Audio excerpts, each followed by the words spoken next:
एक और बड़ी खबर की बात करते हैं। पूर्व विधायक विजय मिश्रा के बेटे विष्णु मिश्रा के ठिकाने से AK-47 बरामद की गई है। पूर्व विधायक विजय मिश्रा के पेट्रोल पंप से असलहे बरामद हुए हैं। विष्णु की निशानदेही पर अमवा में बंद पड़े एक पेट्रोल पंप से AK-47 और AK-47 की 4 मैगजीन, एक पिस्टल, 375 कारतूस बरामद किए गए हैं। पुलिस अभी और कई जगहों पर जाकर जांच पड़ताल कर सकती है। दरअसल आज पुलिस ने विष्णु मिश्रा को 5 घंटे की रिमांड पर लिया और पूछताछ के बाद तमाम बड़ी बातें सामने आई हैं। उसी के आधार पर पुलिस की जांच पड़ताल आगे बढ़ रही है और ये बड़ा खुलासा हुआ है। एक बंद पड़े पेट्रोल पंप से AK-47 बरामद की गई है, 4 मैगजीन भी मिली हैं और साथ ही साथ 375 कारतूस भी मौके से बरामद किए गए हैं। 2 तस्वीरें हम आपको दिखा रहे हैं। विजय मिश्रा पर पुलिस का शिकंजा कसता जा रहा है। पूछताछ के आधार पर जो जानकारियां सामने आई थी उसी को आधार बनाते हुए पुलिस ने आगे की जांच पड़ताल जब आगे बढ़ाई तब AK-47 बरामद की गई, एक मैगजीन मिली है और 4 मैगजीन मिली है। इसके अलावा 375 कारतूस भी बरामद किए गए।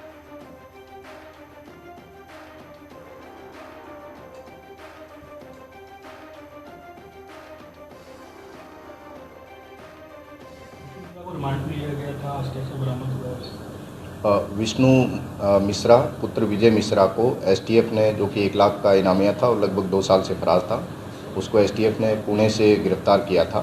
आज माननीय न्यायालय के आदेश से उसका पुलिस कस्टडी रिमांड लिया गया था और उसकी निशानदेही पे आज थाना गोपीगंज के अंतर्गत एक पेट्रोल पंप से एक AK-47 राइफल, 4 AK-47 राइफल की मैगजीन्स और 375 AK-47 के कारतूस, इसके अलावा एक अत्याधुनिक 9mm की पिस्टल और उसकी एक मैगजीन और 9mm के 9 कारतूस, ये उसकी निशानदेही पे एक पेट्रोल पंप से गोपीगंज थाना के अंतर्गत बरामद किए गए हैं।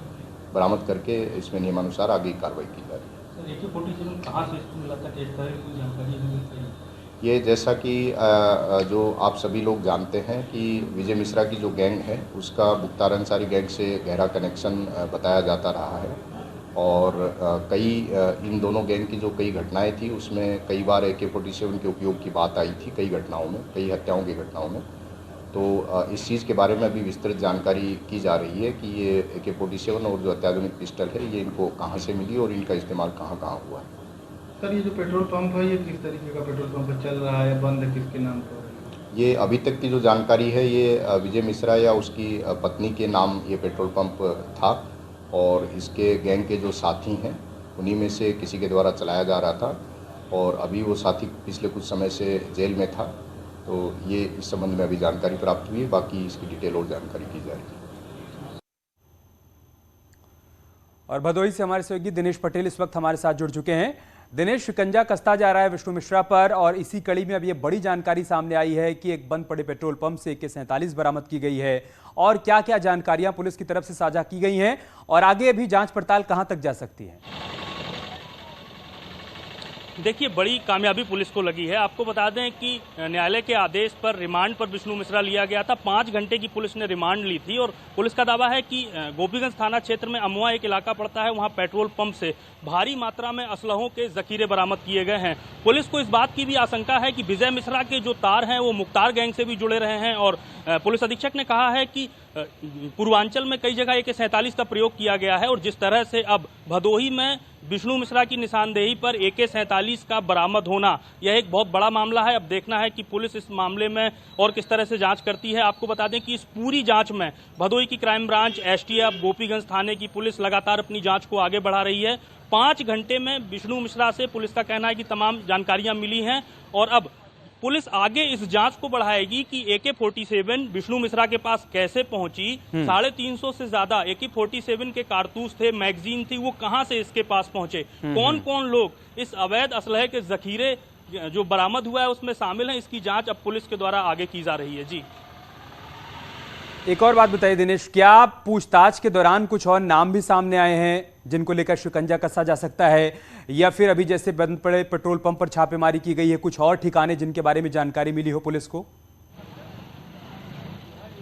देखिए, पुलिस का कहना है कि अभी जो जांच पूछताछ में जो भी तथ्य सामने आए हैं अभी उनको उन्होंने उजागर नहीं किया है, लेकिन जिस तरह से पुलिस की जांच एक लंबे समय से इस प्रकरण में चल रही थी तो उससे साफ है कि पुलिस के पास कई अहम सुराग इसमें हैं। और पुलिस अधीक्षक ने यह भी कहा है कि मुख्तार गैंग से तार जुड़े हुए हैं, तो कहीं ना कहीं यह जो जांच है अब ये भदोही तक सीमित नहीं रहेगी, ये पूर्वांचल के विभिन्न जिलों तक इस जांच पूरी दायरे में जा सकती है। और अब देखना है कि आने वाले दिनों में पुलिस इस जांच को किस तरह से आगे बढ़ाती है और किन किन लोगों की इस पूरे प्रकरण में गिरफ्तारी होती है। जी, क्या पूछताछ के दौरान जितने भी आरोप अभी तक विष्णु मिश्रा के ऊपर लगे हैं उसको भी एडमिट कर रहा है क्या दिनेश? वो